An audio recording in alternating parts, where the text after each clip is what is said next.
DN नगर police ने मिलाया 9 साल से लापता लड़की को उसके घर वालों से। आप रास्ते में आते जाते कभी न कभी कहीं न कहीं मिसिंग बच्चों के पोस्टर्स जरूर देखते होंगे। ऐसा ही एक मिसिंग केस सॉल्व किया है डीएन नगर पुलिस ने। दरअसल ये बात 2013 की है, जहां अंधेरी के वेस्ट गिलबर्ट हिल के पास के स्लम में रहने वाली दूसरी कक्षा में पढ़ने वाली पूजा स्कूल से घर नहीं लौटी। इस बात की शिकायत जनवरी 2013 में उसकी मां पूनम और पिता संतोष ने डीएन नगर पुलिस स्टेशन में की। आप इस बात का अंदाजा लगा ही सकते है कि दूसरी कक्षा में पढ़ने वाली पूजा की एज महज 8 से 7 साल होगी। इस बात का अंदाजा लगाना कि पूजा के माँ बाप पर उस वक्त क्या बीती होगी, ये सब हम सोच भी नहीं सकते। अब सवाल ये उठता है कि पूजा के साथ आखिर हुआ क्या। दरअसल पूजा को हैरी डिसूजा और उसकी वाइफ सोनी डिसूजा ने किडनैप कर अपने घर ले गए। 2015 में दोनों को लड़की हुई, जिसके बाद पूजा के लिए उनका प्यार शायद कम हो गया। दोनों ने पूजा पर अत्याचार करना शुरू कर दिया। कभी बेड से, कभी बेलन से, कभी हाथ और पैर से उसे मारने लगे, उस पर अत्याचार करने लगे और पूजा ने ऐसे ही जुल्म के 7 साल बिता दिए।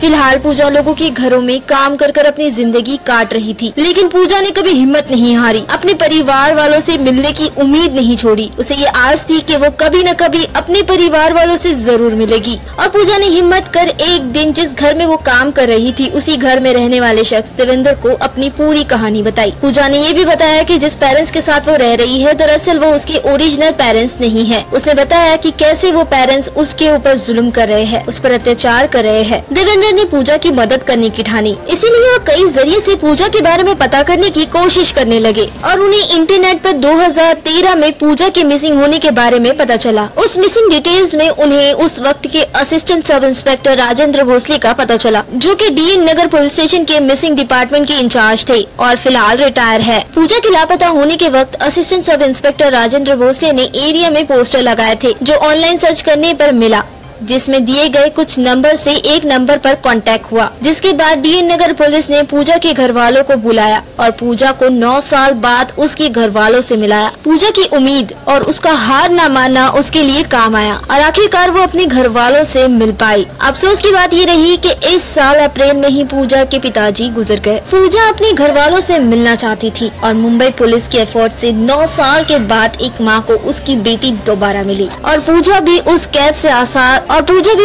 आजाद हो गई, जहां वो 9 साल से अपनी जिंदगी गुजार रही थी, जहां पर उसे अगवा करने वाले डिसूजा और सोनी उस पर जुल्म करते थे। डीएन नगर पुलिस ने जुहू गली में रहने वाले हैरी डिसूजा और उसकी वाइफ सोनी डिसूजा के खिलाफ आईपीसी सेक्शन 363, 365, 368, 370, 374 के तहत एफआईआर दर्ज कर दोनों को गिरफ्तार कर लिया है। पूजा के केस से इस बात का पता चलता है कि अपनी जिंदगी में कभी हार न मानना और सब कुछ अच्छे होने की उम्मीद रखना इंसान के लिए कितना जरूरी है। इससे आप बुरे से बुरे हालात में भी गुजारा कर सकते हैं और एक दिन अच्छा होगा, इसकी उम्मीद इंसान के लिए जीने की उम्मीद बन जाती है। आपकी क्या राय है इस बारे में हमें कमेंट सेक्शन में जरूर बताएं। वीडियो को लाइक करें, चैनल को सब्सक्राइब करना ना भूले और ऐसे ही मोर अपडेट्स के लिए गली न्यूज के साथ बने रहे।